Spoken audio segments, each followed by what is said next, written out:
Nightmare experience at my friend's cabin. My story involves myself and three of my really good friends throughout my whole childhood. We'll have them go by Kevin, Ryan, and Tommy, whom I'm still good friends with to this day.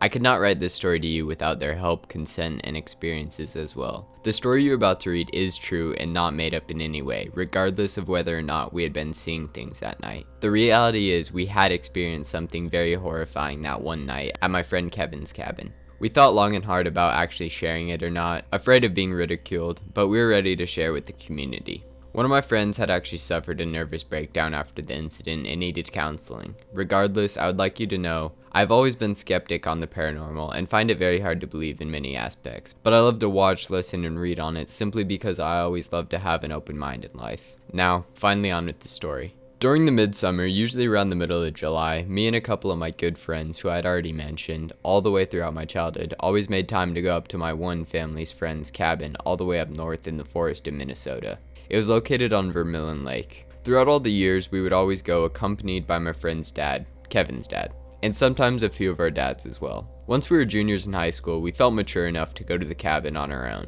finally without Kevin's dad or any other adult supervision that may have accompanied us. I'd like to mention a little information in regards to my friend's cabin to help you picture the scenario. My friend's cabin is very remote and very little based upon a very large size island. Other cabins were on this island as well, but the next one closest to us was a solid half a mile away, which you could get to by taking a man-made path around the island. And I want to mention that to get to my friend's cabin, you had to park on a gravel road on the opposite side of the lake, and his cabin was on an island in the middle. You took a boat across the lake, and it was about a half a mile.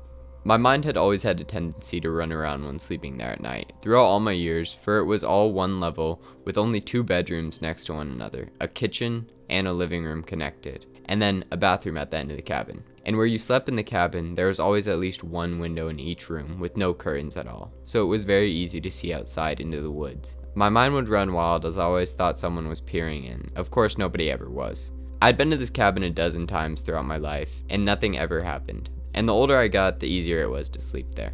Now for the event. We would usually stay a week's worth or 4 or 5 nights. On the 3rd night during the trip, when we were there on our own finally, we had set up a campfire and had been drinking beer all night. We went out to his dock to gaze up at the magnificent stars and enjoy our buzz, when all of a sudden we heard something out on the water that sounded like a fish jumping out to catch a bug. We quickly looked at the lake with curiosity, wondering where the splash came, having our poles ready 24/7. Thankfully, the moon was out that night, which helped lit up the lake. Otherwise, it would be dark as black, with there being no city lights for miles upon miles, and we would not have been able to see anything on the lake. My one friend, Ryan, began pointing out and saying, what the hell is that? After looking closely and finally spotting what he had been pointing out, all I can describe it simply looked like a head out in the middle of the lake, just floating about, staring at us direct. It was about a football field's length away from us. There's no question that I could see its features. It had long black hair and very palish skin like a face, but I couldn't make out the eyes, mouth, nose, or chin, as it was just a blob of pale skin with long black hair over it.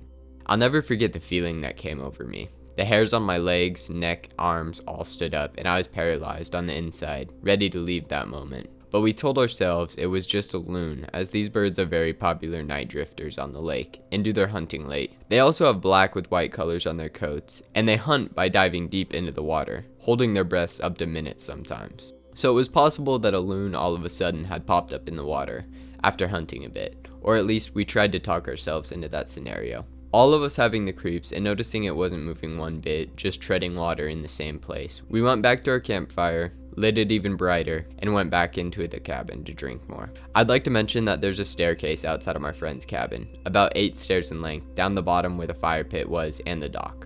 We soon forgot about the head with the help of beer until I had to use the bathroom really bad and one of the insides was preoccupied. I just went outside to do my business since we were in the great outdoors where I'd been taking a pee and glancing at the beautiful moonlit lake. I noticed that the black circle object was still there, but about 30 yards closer now, still looking as if it was staring right at me. I could easily see the nose on the thing's face. Again, it was very pale, like it hadn't seen the sun for years. A very, very uneasy feeling came over me. I immediately went and told my other friends to come look quick, keeping my eyes glued to the door at the cabin. We came outside to see if it was still there looking at us. Now its head was corked up at us with its chin in the air. Nobody dared go down to the dock anymore. We immediately went back inside, ruling out that it probably wasn't a loon because a loon wouldn't have tread water in the same spot. Eventually, the current would have drifted it somewhere else in a rocking manner. For a loon to stay in the same spot for almost an hour or two made no sense to any of us. The head-like object was stiff as a board, not moving a single muscle, just staring up at us from the deck instead. There was no ripple effect at all in the lake from the object. We said it was just a log and went back in. I could tell everyone else felt uneasy too. A few hours would pass. It was super late into the night, and at this point we knew we needed sleep. Being my curious self, I looked back outside one more, and the black object had completely vanished. I could help but feel a sense of relief, thinking the log must have floated off or just hit ashore somewhere. As we slept with the windows open that night, there was no AC in this cabin, and we had to open them or else we would have fried in this cabin being in the middle of summer. Me and my other buddy, Tommy, slept in the living room, while my other two friends slept in the two separate bedrooms with their doors open. Not being able to sleep, but keeping my eyes peeled shut, I began to hear someone walking around the bottom of the stairs to the cabin, around the campfire. I thought I was about to shit bricks. It was no question that who or what I heard down there was on the dock now, pacing back and forth as it made the sound of boots clicking on the wood. It was as if they weren't sure what to do with themselves. It lasted for about 3 minutes. Wanting to whisper to my buddy but frozen in fear, I just kept my eyes shut and ears on full alert. The footsteps sounded like they took 2 steps up the deck stairs all of a sudden, but then turned around and sounded like they were sprinting out down the man-made path. After it sounded like the steps were long gone and a couple minutes had passed, I woke up Tommy asking if he heard the steps, both of us sitting up. I was startled to see my friend Ryan walking out of his room and saying we needed to leave immediately. Something was very disturbing about his expression. I asked him why. He woke up my other friend Kevin in the other room and said, let's go get the boat, it's time to go. Asking him what? Ryan, what the hell is wrong with you? He explained to us while quickly grabbing his stuff. I will never forget what he explained. He said when he was turning the sides of his bed to get more comfortable, he saw someone peeking in at the top right corner of his window and quickly shifted out of his view. He said all he saw was one eye, ghostly white skin, and black long hair down the window. Again, another thing I would like to add, when we look back at what he experienced, it gives us chills to the bone realizing that since this face was in the top right corner of the window in my friend's room, this thing either was damn near 8 feet tall, standing on something like bricks to try and peek in, or was floating. Ryan then continued to say let's fucking go very seriously.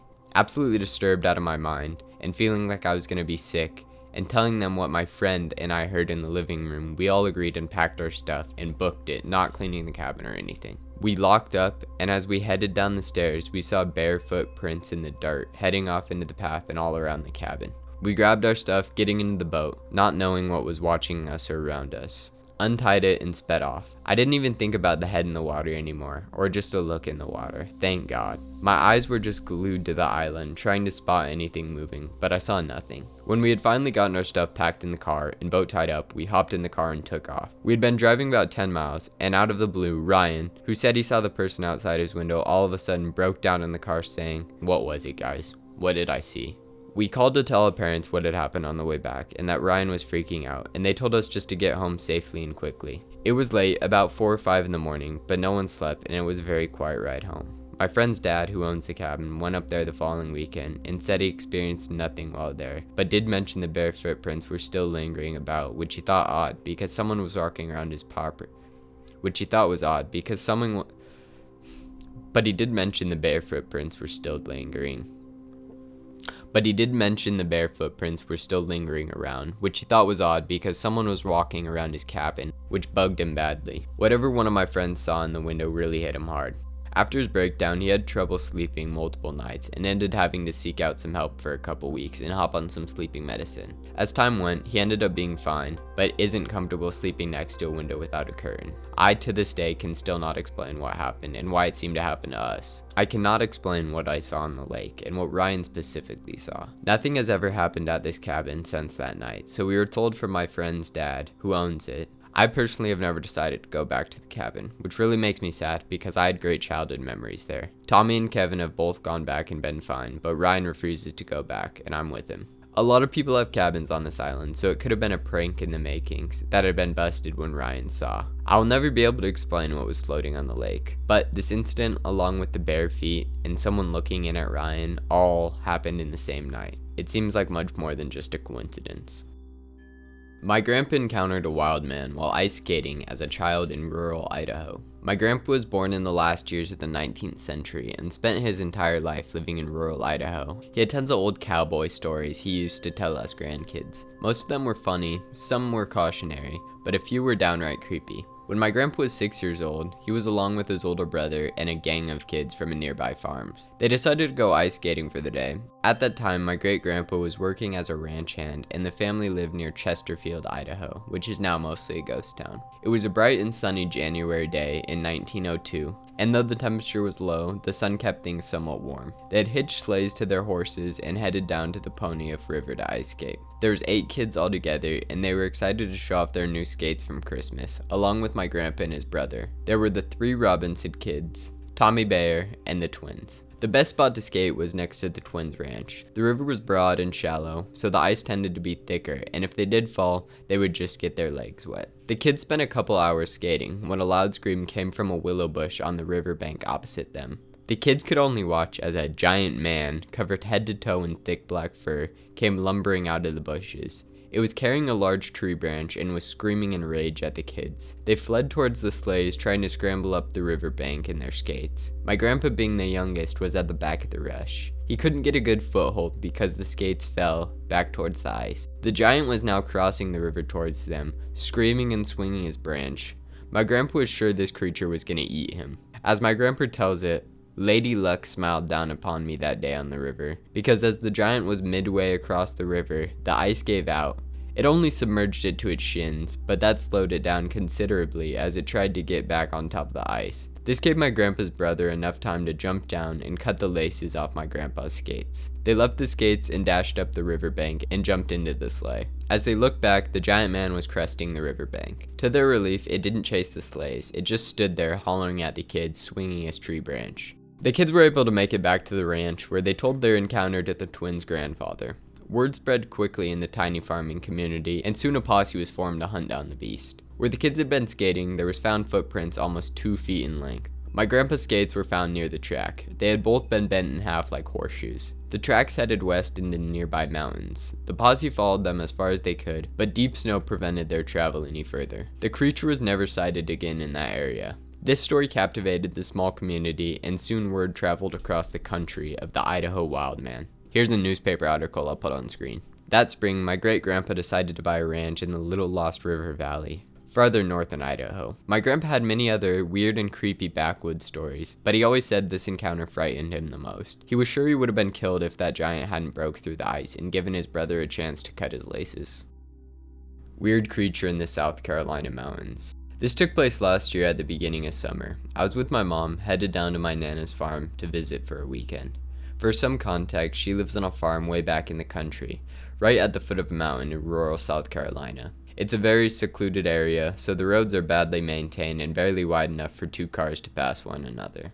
The houses are also spread out and set far back into the tree line from the road, so there's very little ambient light besides the headlight of a car. So my mom and I are driving along, her in the driver's seat and me in the passenger. It was about 11 p.m. and we were about 15 minutes away from the house, deep in the woods with the radio almost silent. We come to the straight stretch of road in a heavily wooded area, and suddenly this blur of a creature darts across the road, right at the edge of our headlights. It was moving pretty fast. Both me and my mom were able to get a good look at it though, and both agree on what we saw. It was a fairly large creature, roughly the size of a person, or bigger. Neither of us could make out the head, but we both remember it appearing to have a segmented body. Those are my mom's words.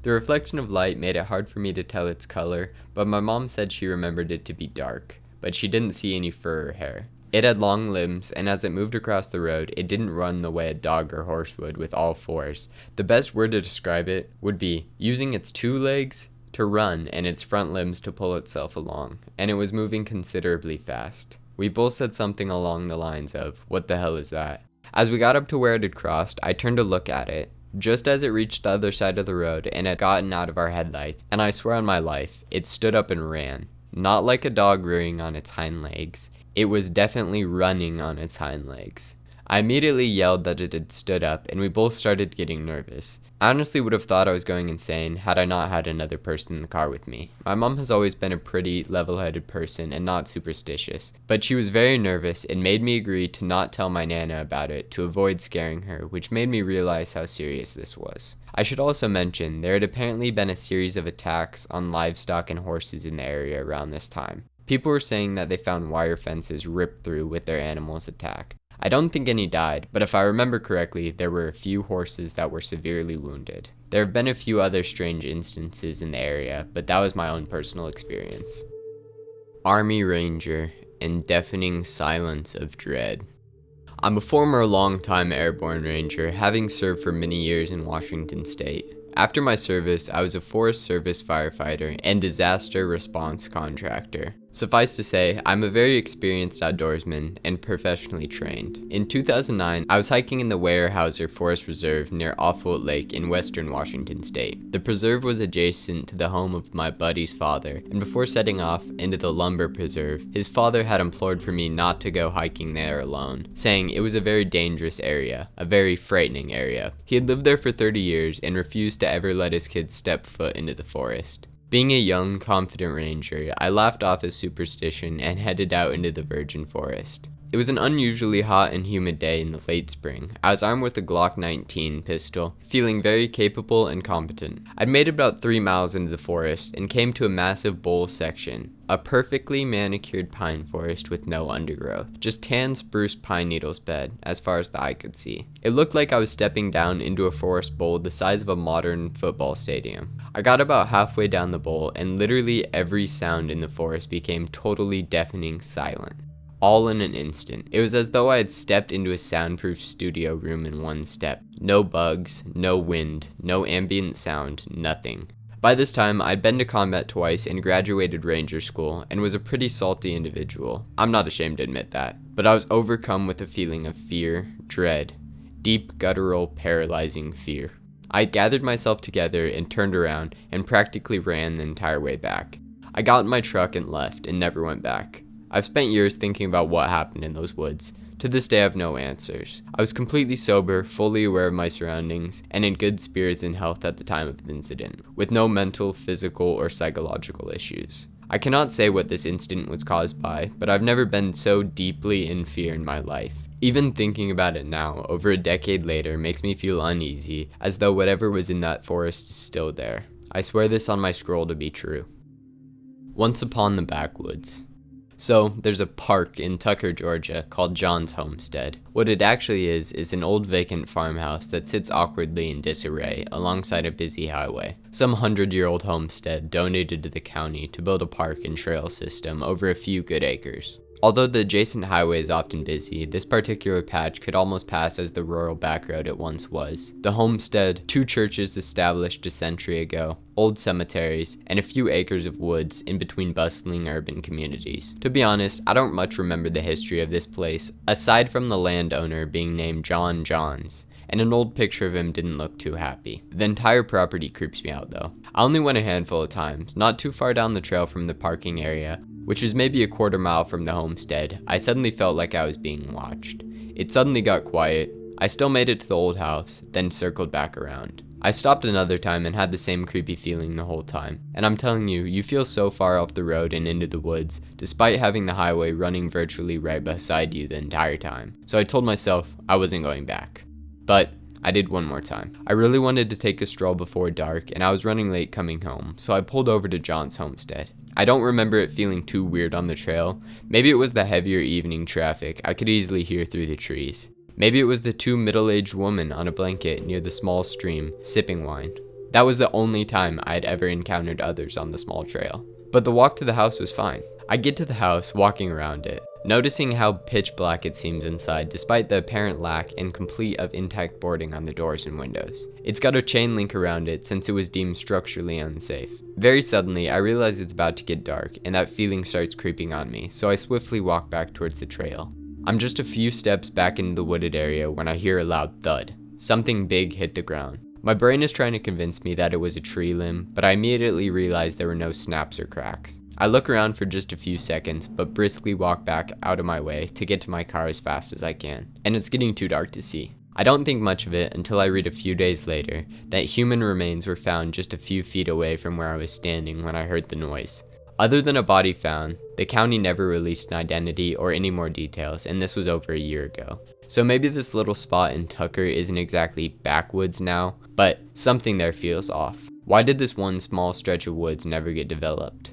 What's so special about this particular crumbling house? It looks so out of place in the bigger picture of the area. What the hell did I hear? Who was found dead, and what happened? I hope you enjoyed the video. Thank you so much for watching. Have a good rest of your day.